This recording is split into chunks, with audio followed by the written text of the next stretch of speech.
wabarakatuh. Perkenalkan, saya Diani Taliani dari SMK Trimitra Karawang, mahasiswa PPG Universitas Negeri Malang, Prodi Pendidikan Pancasila dan Kewarganegaraan. Hari ini saya akan menampilkan pembelajaran dengan model snowball drawing dalam tema faktor-faktor penyebab pengingkaran dari hak kewajiban warga negara. Selamat menyaksikan. Baik, selamat pagi semuanya. Pagi. Assalamualaikum warahmatullahi wabarakatuh. Waalaikumsalam warahmatullahi wabarakatuh. Wah, pagi hari ini kalian semangat sekali. Alhamdulillah, Ibu Diani Taliani hadir di pagi hari ini untuk belajar lagi PKN. Sudah siap belajarnya? Siap. Oke, sebelum kita belajar, alangkah lebih baiknya teman-teman lihat di bawah mejanya ada sampah tidak? Coba dicek dulu. Ada sampahnya enggak? Bersih ya? Karena kebersihan itu sebagian dari iman. Baik teman-teman, di pagi hari ini sebelum kita belajar, alangkah lebih baiknya kita berdoa. Untuk itu silakan ketua kelas Reja untuk bisa memimpin doa pada pagi hari ini. Sebelum memulai pelajaran, alangkah baiknya kita berdoa dulu. Berdoa menurut kepercayaan agama masing-masing. Berdoa dimulai.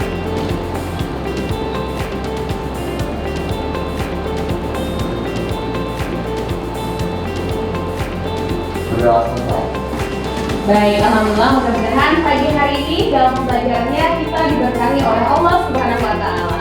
Amin. Teman-teman, biar lebih semangat lagi, kita punya yel-yel dulu nih ya. Biar lebih semangat lagi kalau Ibu bilang pendidikan kewarganegaraan, teman-temannya jawab saya bangga jadi anak Indonesia. Bisa? Pendidikan kewarganegaraan. Saya bangga menjadi anak Indonesia. Lagi biar lebih semangat. Pendidikan kewarganegaraan. Saya bangga menjadi anak Indonesia. Baik, teman-teman, hari ini sudah semangat. Teman-teman di pelajaran PKN-nya saya juga tambah semangat. Untuk itu, Ibu akan absen dulu karena kelas ini sepertinya full. Hadir semua? Hadir. Oke, kita panggil dulu ya. Absen di hari ini. Trinanda. Oke. Angga Pratama. Muhammad Arifin. Hamim Rizky. Dira Safia. Afriska. Setelah kita berdoa, kita absen, saya pengen tahu dulu teman-teman di pagi hari ini siapa yang sudah melakukan hal kebaikan? Tadi pagi saya sebelum berangkat sekolah membantu saudara pulang untuk membersihkan rumah. Tepuk tangan teman-teman. Membantu orang tua di rumah, tandanya kita sudah melakukan kewajiban. Makin mulai masuk nih dengan pembelajaran yang kami jelaskan pada hari ini. Kayaknya saya juga butuh yang lain. Terima kasih ya. Baik, siapa lagi yang sudah melakukan hal positif pagi hari ini? Silakan. Pagi hari ini saya membantu memungut sampah di depan kos. Tepuk tangan dulu. Good job, membantu teman-temannya untuk memungut sampah di kelas. Itu juga merupakan suatu kewajiban kita ya, membersihkan fasilitas yang ada di ruangan agar kita belajarnya lebih biar lagi, lebih nyaman lagi ya. Baik teman-teman, dua cukup. Karena saya rasa semuanya juga melakukan hal-hal positif atau hal-hal kebaikan, benar nggak? Selalu perjuangkan hal-hal positif, terus bangun fiber positif dalam kehidupan kita sehari-hari dalam menjalankan aktivitas agar kita menjadi pribadi yang lebih baik lagi. Setuju ya? Oke, ingat yel-yelnya, pendidikan kewarganegaraan. Saya bangga menjadi anak Indonesia. Anak Indonesia itu bukan hanya harus berperilaku baik, tapi juga harus memiliki jiwa nasionalisme. Kalian kalau sehari-hari kalau nyanyi lagu dari luar, bener nggak? Misalnya lagu-lagu barat, bener nggak? Tapi kalau kita senang lagu barat, kita juga jangan sampai melupakan lagu-lagu yang ada di Indonesia lagu-lagu nasional. Masih ingat dengan lagu Hal-Hal Bandung? Masih. Silakan teman-teman untuk berdiri.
Tepuk tangan dulu.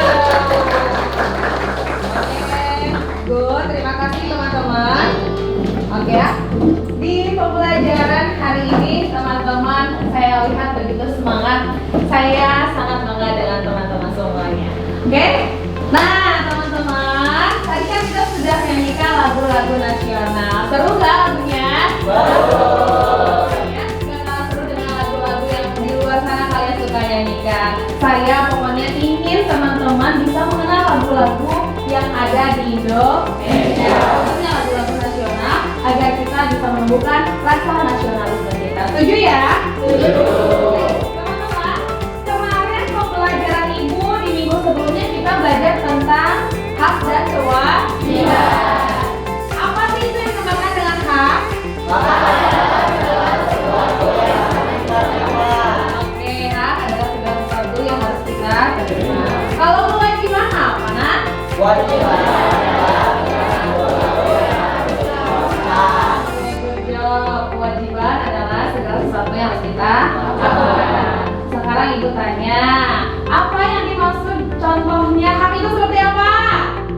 Ya, silakan. Contoh dari hak itu sendiri bisa berupa kita kan siswa ya. Jadi kita mempunyai hak untuk belajar baik di rumah maupun di sekolah. Oke, tepuk tangan. Kalau hak itu kita mempunyai hak untuk bisa belajar, mendapatkan pendidikan. Terima kasih. Kalau yang tahu contoh dari kewajiban siapa? Ada yang tahu? Ya, silakan. Contoh dari kewajiban misalnya kayak kita sholat berjamaah. Oke, tepuk tangan dong. Kewajibannya untuk sholat berjamaah. Walaupun misalnya dia ada di sekolah, kalau sudah ada waktunya untuk beribadah, kita berkewajiban untuk melakukan ibadah. Tapi bagusnya untuk sholat berjamaah. Baik, satu contoh yang sudah kalian sebutkan, saya berarti tinggal mengulas kembali faktor-faktor penyebab pelanggaran hak dan kewajiban warga negara. Baik, teman-teman bisa lihat ke depan.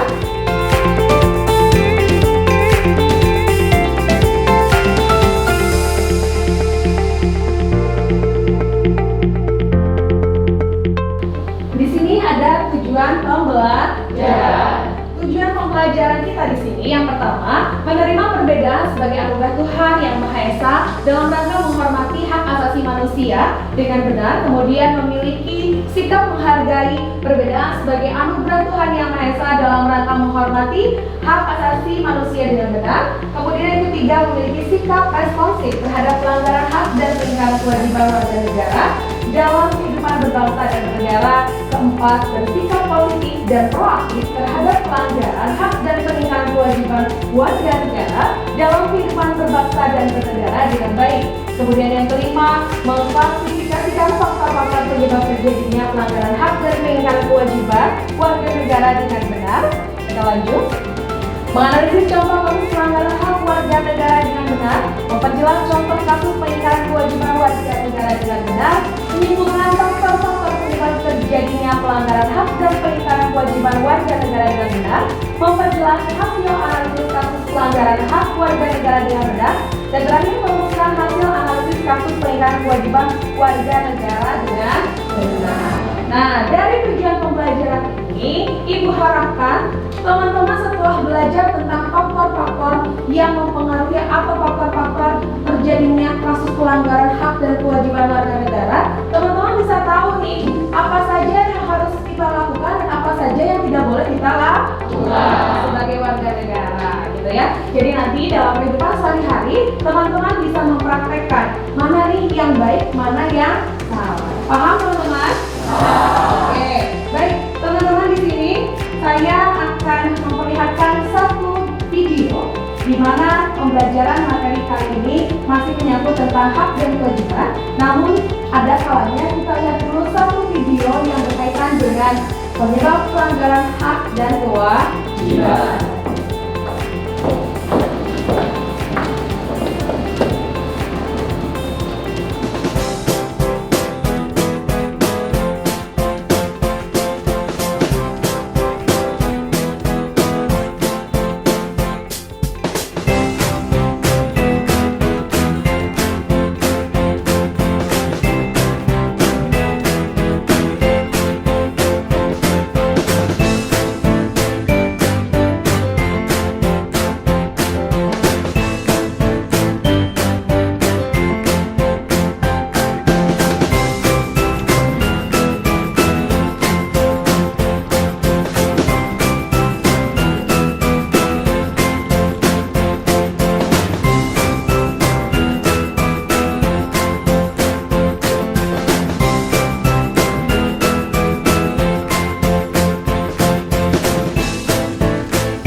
Tadi ditayangkan, ya silakan. Bismillahirrahmanirrahim. Assalamualaikum warahmatullahi wabarakatuh. Sebelumnya jika saya memperkenalkan diri, nama saya Revalina Meyanti. Di sini saya akan menjelaskan mengenai video yang sudah kita tonton tadi. Jadi setelah menonton video tadi, saya dapat menyimpulkan bentuk-bentuk pelanggaran yang dilakukan oleh penduduk atau warga negara Indonesia. Yaitu yang pertama adalah melanggar lampu lalu lintas. Contohnya seperti tadi yang sudah ditayangkan adalah melewati lampu merah ketika di jalan raya. Lalu yang kedua adalah melanggar rambu-rambu lalu lintas. Contohnya adalah dilarang belok, namun tetap saja warga atau penduduk melewatinya. Lalu yang terakhir adalah terjadinya penjambretan. Mungkin cukup sekian. Terima kasih. Wassalamualaikum warahmatullahi wabarakatuh.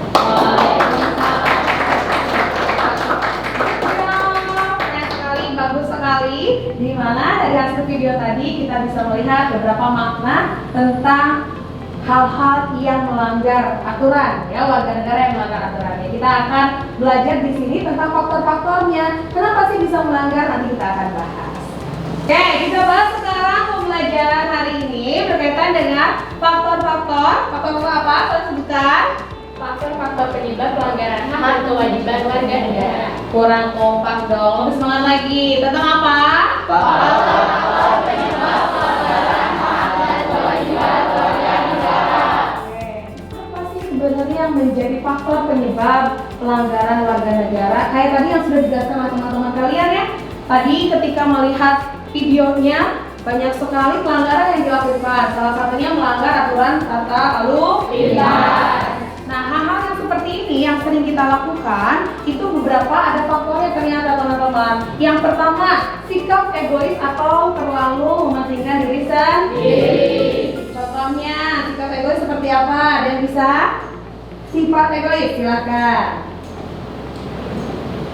Mungkin untuk sikap egois sendiri, misal ya, kita kan kadang-kadang juga berkelompok. Misal, aku sebagai ketua, aku tidak mau mendengar anggotaku mengajukan pendapatnya. Jadi aku terlalu egois, hanya ingin memakai pemikiran. Oke, tepuk tangan. Jadi kayak gitu nih, salah satu sikap egois ketika kita misalnya lagi belajar, diskusi, terus teman-teman karena merasa saya ketua kelompok, jadi semuanya harus terserah saya, harus gimana saya. Nah, itu egois. Tidak mau mendengarkan orang lain. Nah, itu salah salah satu bentuk egois nih. Makanya ketika kita sejak dini dari mulai sekarang, ketika kita belajar berdiskusi, belajar berkelompok, harus bisa saling toleransi dan menghargai agar tidak terjadi timbul sikap egois. Paham? Oke. Yang kedua, faktor penyebab pelanggaran hak dan kewajiban di sini rendahnya kesadaran berbangsa dan bernegara. Karena rendahnya kesadaran berbangsa bernegara, contohnya kayak gini. Kalau misalnya di Indonesia ini kita punya lagu-lagu nasional, tapi karena kita nggak tahu, ya udah biarkan saja. Di Indonesia ini kita punya sejarah di mana tentang kemerdekaan berebut Indonesia agar bisa merdeka itu ada sejarahnya. Tapi karena kita nggak tahu sejarahnya, ya akhirnya kita nggak tahu ya bagaimana perjuangan para pahlawan, dan kita juga nggak punya ilmu tentang wawasan kebangsaan. Kemudian di sini rendahnya kesadaran berbangsa dan bernegara yang lainnya, tidak ada sikap yang bisa saling menghargai, toleransi, gak ada yang namanya bisa saling pengertian. Sesama warga bangsa Indonesia, walaupun kita berbeda-beda tetapi satu jiwa, harus ada yang namanya toleransi. Saya bukan warga misalnya ya suku Sunda, jadi kalau saya bukan warga suku Sunda, saya tidak bisa untuk membantu warga suku Sunda. Di sana akan timbul sikap egois, sikap tidak toleransi dan hal-hal sebagainya. Paham nah? Oke, berikutnya ada sikap tidak toleran ya. Tadi yang sudah Ibu jelaskan. Dengan tidak adanya sikap tidak toleran di sini, contoh di Indonesia ini kita punya berapa sih agamanya? Banyak kan ya? Ada agama apa aja? Islam,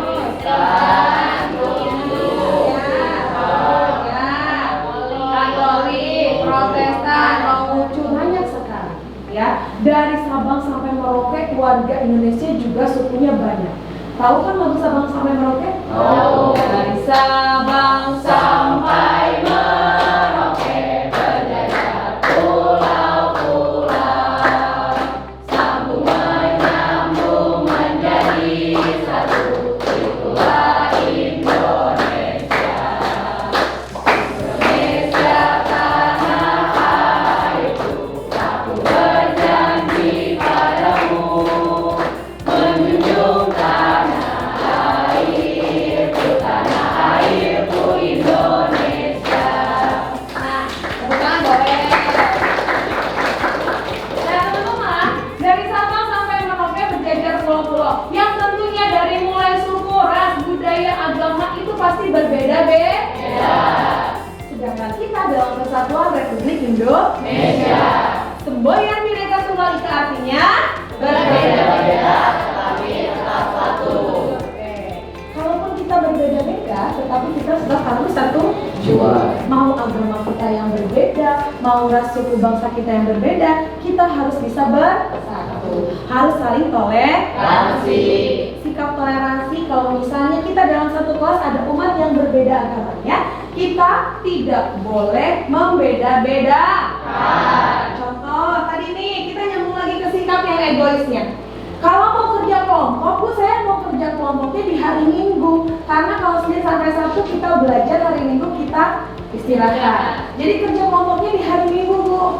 Boleh? Boleh. Tapi di antara teman-teman anggota kelompok kita ada yang memiliki agama, mohon maaf, yang misalnya beribadahnya di hari Minggu, ya. Kita harus bisa toleransi.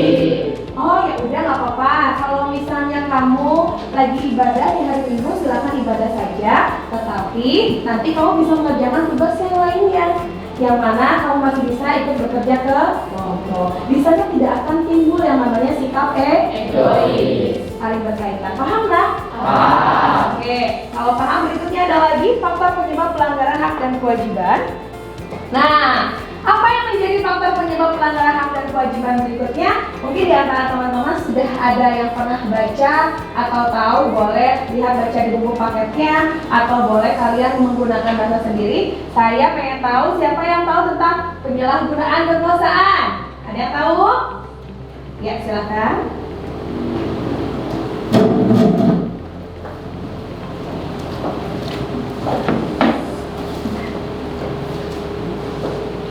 Jadi yang dimaksud dengan penyalahgunaan kekuasaan yaitu tidak hanya pejabat yang melakukan tindakan korupsi, namun seseorang dengan jabatan apapun yang bertindak sesuka hati atau sewenang-wenang yang mengakibatkan kerugian terhadap orang lain. Penyalahgunaan kekuasaan dapat dimaknai sebagai bentuk perilaku, sikap, perbuatan, ucapan maupun pemikiran baik dari diri sendiri ataupun secara bersama-sama dengan sertai niat buruk atau tujuan demi mengambil keuntungan secara pribadi. Oke, tepuk tangan dulu. Jadi bukan hanya penyalahgunaan kekuasaan ini bukan hanya seorang pejabat aja. Kita pun biasanya suka menggunakan penyalahgunaan kekuasaan. Ada yang jadi kakak di sini, angkat tangan. Siapa yang jadi kakak di sini di rumahnya? Siapa aja? 1, 2, 3, 4. Nah, pernah nggak sih teman-teman ketika di rumah karena udah merasa jadi kakak, teman-teman seenaknya menyuruh adiknya? Pernah nggak? Nah, itu merupakan bentuk penyalahgunaan kekuasaan. Apalagi nih kan ya, sekarang lagi viral. Pemegang tahta tertinggi adalah anak pertama, benar nggak? Nah, yang viral, benar nggak? Nah, kemudian yang kedua di sini ketidaktegasan aparatur penegak hukum. Contohnya seperti siapa? Ada yang bisa? Ya, silakan berdiri. Di sini ada faktor ketidaktegasan aparat hukum cenderung akan meningkatkan penyelenggaraan hukum di suatu wilayah karena tidak ada efek jerahnya. Contohnya di sekitar rumah seringkali ada malinda yang tidak ada hukumannya. Jadi kebiasaan di suatu lingkungan itu kalau ada suatu orang yang mencuri barang itu selalu dibiarkan saja. Jadi kebiasaan di suatu daerah tersebut. Oke, tepuk tangan dulu. Yang ketiga, penyalahgunaan teknologi kayak seperti apa sih, Ma? Ada yang bisa? Ya, silakan. Masih di sini saya ingin menjelaskan pengertian tentang penyalahgunaan teknologi secara singkat. Penyalahgunaan fasilitas teknologi adalah hal biasa pelaku kekerasan menyalahgunakan beberapa teknologi selain juga menggunakannya sebagai taktik umum menggunakan cara tradisional seperti kontrol berlebihan terhadap korban. Oke, tepuk tangan dulu dong. Penyalahgunaan teknologi. Contohnya, kalau misalnya dalam penyalahgunaan teknologi itu kita menyebarkan berita-berita yang hoax, benar nggak? Nah, telah terjadi gempa di daerah Karawang, hoax nggak? Hoax. Padahal nggak. Nah, ini salah satu penyalahgunaan teknologi. Sebagai warga negara Indonesia yang baik, seharusnya kita tidak menyalahgunakan teknologi. Kalau misalnya ada informasi berkaitan dengan apapun itu, harus bisa memfilter. Yang artinya jangan langsung percaya. Nah, sekarang teman-teman, kita akan membentuk beberapa kelompok. Nah, kita sekarang sudah dibagi kelompok, ya teman-teman sudah duduk bersama dengan kelompoknya sendiri. Ada kelompok 1, 2, kemudian 3 dan 4. Ada 4 kelompok di sini. Boleh nanti teman-teman agak sedikit menggeser lagi ke sini sedikit, ya, geser lagi. Ya, silakan. Ini geser sedikit satu sini, silakan. Nah, kalau gini kan kelihatan ya kita sudah berkelompok. Ibu bagi menurut dengan teman-teman dari mulai jenis kelamin, dari mulai nilai, pokoknya heterogen di sini ya. Ada laki-laki, ada perempuan, dari nilai yang mulai rendah, sedang dan sudah maksimal. Ibu sudah campur dari hasil pembelajaran kalian sebelum-sebelumnya. Sekarang ibu akan membagikan tugas LKPD yang harus kalian kerjakan. Jadi setelah itu dikerjakan, baru kalian pahami dan presentasikan hasil dari diskusi dengan teman-temannya. Paham ya? Paham. Oke, nanti kita akan presentasi, dengarkan dari hasil diskusinya. Kemudian teman-teman, nanti kita akan ada model pembelajaran snowball drawing, tapi setelah ibu bagikan dari hasil LKPD yang teman-teman akan kerjakan sekarang. Kelompok 1, silakan didiskusikan. Dari belakang boleh. Ya, ya, agak mendekat lagi.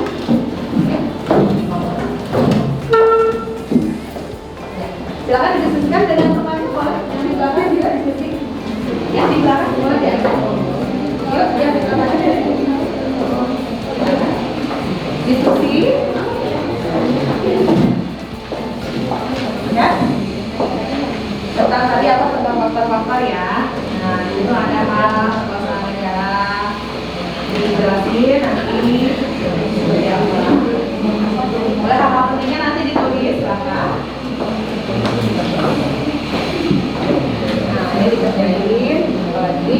Ya,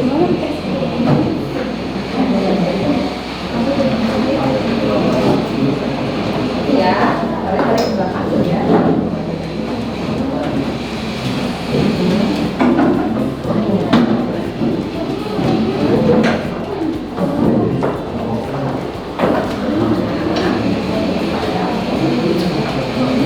Oke, dari hasil diskusi yang sudah teman-teman tadi diskusikan ya, berkaitan dengan tadi kasus-kasus penyelenggaraan kewajiban negara itu apa aja sih, kemudian faktor-faktornya dan AKPD yang sudah teman-teman tadi kerjakan. Sekarang giliran dari salah satu anggota kelompoknya yang akan menjelaskan berkaitan dengan yang sudah tadi diskusikan. Silakan, langsung saja.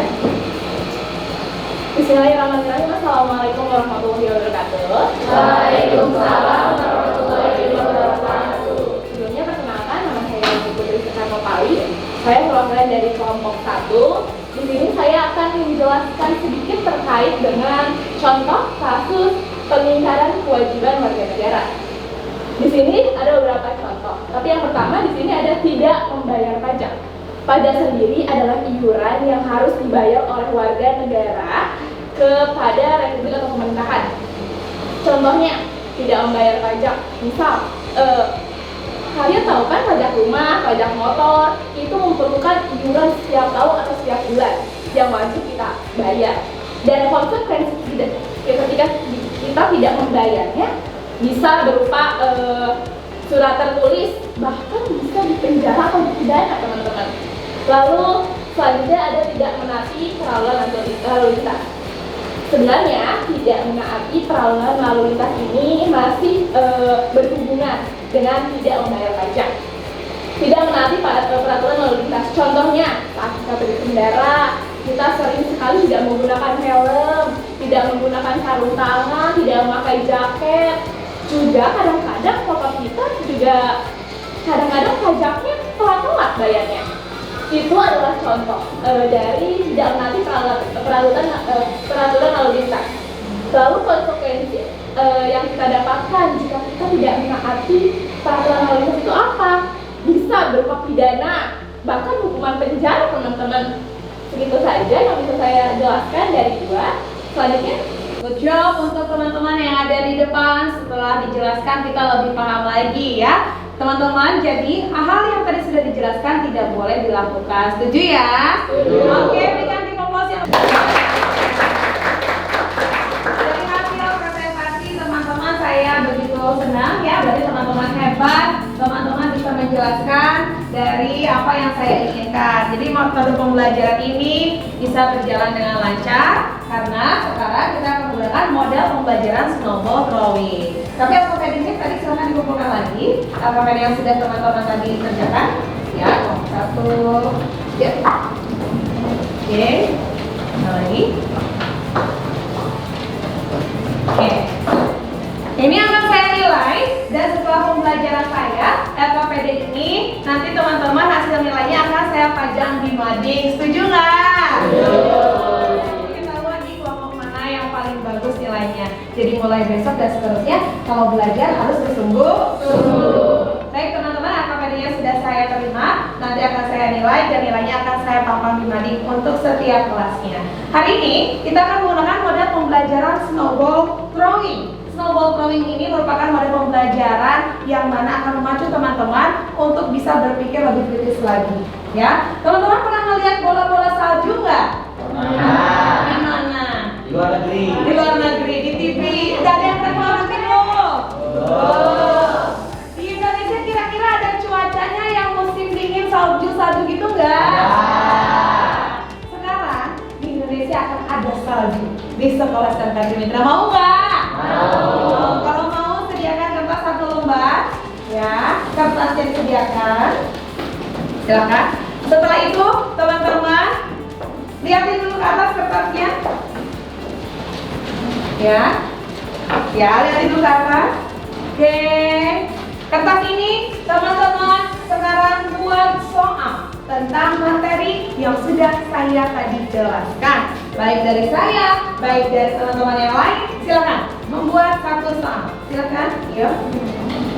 Soalnya bebas ya, yang penting berkaitan dengan materi yang sudah kita jelaskan tadi. Ya.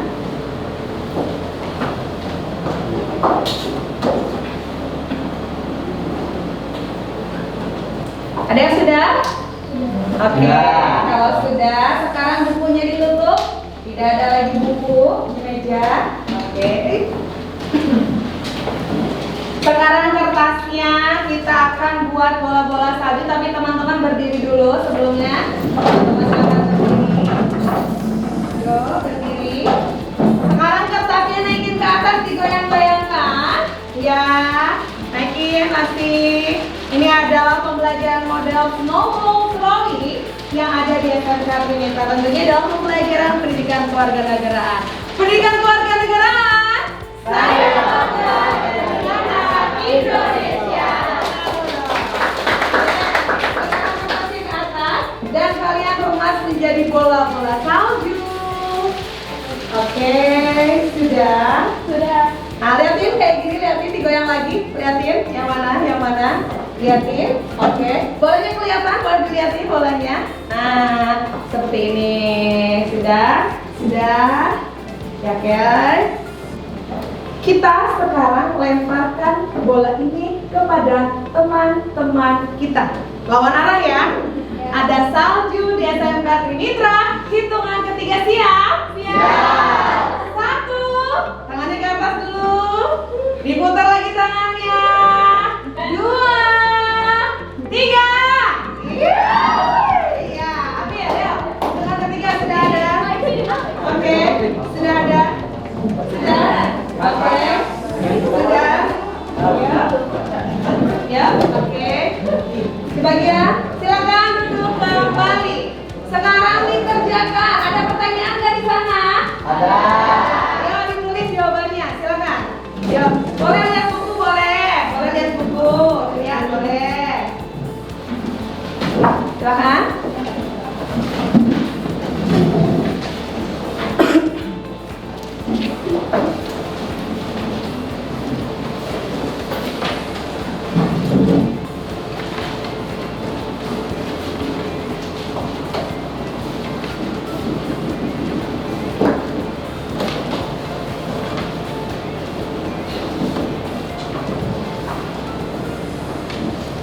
Hitungan 10 sudah selesai ya. 1, 2, 3, 4, 5, 6, 7, 8, 9, 10. Tepuk tangan dong. Gimana? Soalnya susah gampang? Karena kita sudah belajar. Baik, untuk itu silakan soal dan jawabannya dari mulai kamu. Nanti sebutkan soalnya dulu baru jawabannya. Silakan. Di sini soalnya tertulis, mengapa nilai dasar tidak dapat diubah? Jawabannya, nilai dasar adalah nilai ideologi yang merupakan cita-cita rakyat Indonesia. Selain itu, nilai dasar memiliki sifat yang mutlak sebagai dasar negara. Sekian, terima kasih. Oke, tepuk tangan. Ini soalnya sebutkan faktor penyebab terjadinya pelanggaran terhadap hak dan peningkatan kewajiban sebagai warga negara. Pelanggaran terhadap hak dan peningkatan kewajiban sebagai warga negara biasanya disebabkan oleh faktor-faktor sikap egois dan meningkatkan diri sendiri. Oke, tepuk tangan lagi. Di sini saya mendapatkan pertanyaan, apa yang menjadi sebab timbulnya pelanggaran hak warga negara? Sebab timbulnya pelanggaran hak warga negara, yang pertama ada egois, yang kedua tidak toleran, yang keempat kurangnya kesadaran berbangsa dan bernegara seorang siswa atau warga. Oke. Dalam evaluasi dan refleksi pada hari ini. Oke, sebelumnya kita ulang lagi nih pembelajaran tadi dari awal sampai tadi apa saja sih yang kalian ingat? 1, faktor-faktor penyebab terjadinya pelanggaran hak dan kewajiban itu karena ada apa? Egois. Terus apa lagi? Kesadaran bernegara. Apa lagi? Tidak toleransi. Apa lagi? Tadi ada banyak penyalahgunaan kekuasaan. Terus apa lagi? Penyalahgunaan teknologi. Dari hal-hal yang tadi sudah kita pelajari, teman-teman, mudah-mudahan bisa diingat ya. materi-materi yang sudah Ibu jelaskan. Dan mohon teman-teman nanti dipelajari lagi di rumah. Ada tugas untuk kalian juga, nanti tugas mandiri akan Ibu share di Google Classroom kalian ya, yang sudah Ibu bagikan tentunya. Nanti waktu dan tanggalnya terakhir kapan kalian akan lihat sendiri di email kalian masing-masing ya. Jadi tolong dikerjakan semaksimal mungkin. Ada pun informasi lain berkaitan dengan tugas, Ibu akan share juga di WhatsApp grup yang sudah Ibu buat. Setuju ya? Setuju. Oke, gimana belajar hari ini, senang nggak? Jangan lupa pembelajaran hari ini mudah-mudahan bermanfaat untuk kita semua. Karena dalam refleksi pembelajaran hari ini, Ibu ingatkan untuk teman-teman ya, kita sebagai warga negara tidak boleh memiliki rasa egois. Faktor utama yang menyebabkan terjadinya pelanggaran hak dan kewajiban karena biasanya kita ingin menang sendiri. Turunkan egoisnya, harus bisa saling toleransi. Salah satunya misalnya kalau kita dalam kehidupan sehari-hari, kalau memang harus bayar pajak, coba bayar pajaknya. Ingatkan orang tua kalian di rumah. Refleksi pembelajaran hari ini mudah-mudahan bisa teman-teman memberikan informasi terkait materi-materi yang ada di sekolah kepada orang tua kalian tentang bayar pajak. Ngobrol lagi sama orang tuanya. Ternyata bayar pajak itu wajib harus kita bayar loh. Kemudian yang kedua, mentaati peraturan lalu lintas. Harus ada yang namanya aturan yang ditegakkan. Teman-teman, kalau dalam lalu lintas harus mematuhi aturannya. Paham ya? Kemudian di sini tidak merusak fasilitas umum. Ya, kita tidak boleh merusak fasilitas umum. Kemudian membuang sampah sembarangan. Hal-hal yang kecil kayak gitu harus bisa kita pahami. Ya. Kemudian terakhir korupsi, tidak boleh ada yang korupsi. Paham ya teman-teman ya? Paham. Sekali lagi kita berdoa. Teman-teman yang mendapatkan ilmu hari ini bersama saya bisa diaplikasikan dalam kehidupan sehari-hari. Amin. Tangannya menghadap ke atas. Sekali lagi kita berdoa, ilmu yang sekarang kami berikan untuk teman-teman ya bisa bermanfaat dalam kehidupan sehari-hari. Amin. Kemudian teman-teman juga bisa melakukan hal yang positif lagi dalam kehidupan sehari-hari. Kemudian hal-hal yang tidak perlu dilakukan jangan dilakukan dan melakukan sebagai mana mestinya sebagai kewajiban kalian sebagai seorang anak dan pelajar. Amin. Semangat ya.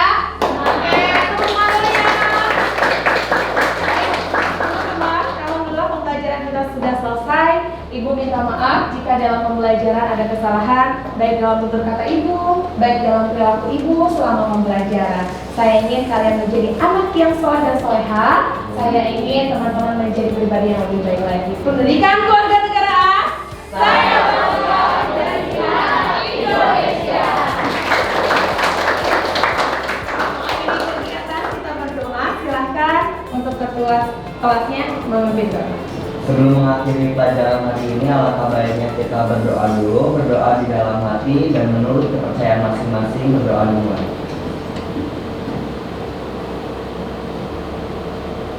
Berdoa selesai. Siap, beri salam. Assalamualaikum warahmatullahi wabarakatuh. Waalaikumsalam warahmatullahi wabarakatuh. Terima kasih untuk semuanya. Dari Taufiq wal Hidayah, wassalamualaikum warahmatullahi wabarakatuh. Bye bye.